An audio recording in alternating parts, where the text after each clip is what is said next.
survive in the mines our ancestors built, we're beginning to realize we're not alone.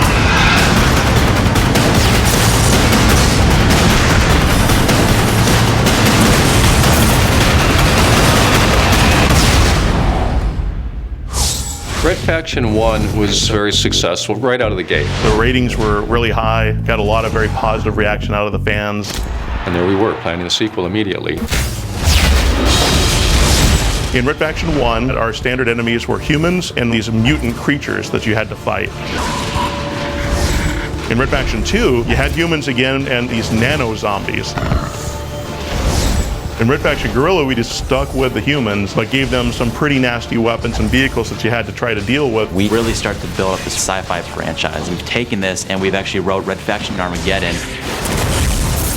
I didn't expect to see you again. It's a new story in the Mason lineage, but also we're kicking back to some of the old Red Factions as well. Looks quiet to me. Picking anything up?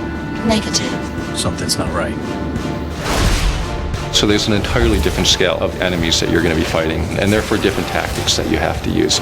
We now have aliens this time. It's these creatures that have been living on Mars. You'll see the Creepers, which are the first low line of enemies that you'll face in the game.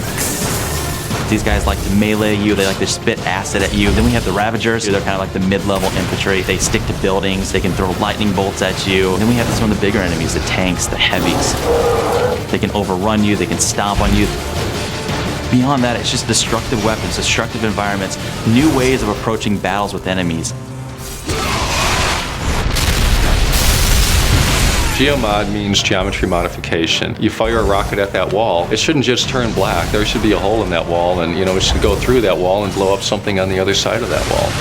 Our prime weapon, our signature weapon, is definitely the magnet gun. The magnet gun in Red Faction Armageddon is this amazing piece of weaponry where the player fires out an attractor, and then you fire out the second part, which is propelled towards whatever you put the attractor on. We've given you a nano forge so that now you actually can repair structures as well. You can blow up a bridge or access points to you so that the enemy can't get to you, but then you can repair that bridge and get out of there.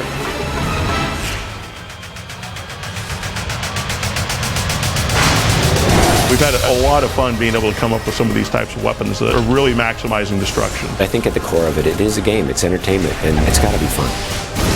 I think we've really tightened it up with Red Faction Armageddon. It's still the only destruction game in town. We give a lot for fanboys, but we also want to cater this so if you're new to the Red Faction universe, you can jump in and see what you've been missing all these years.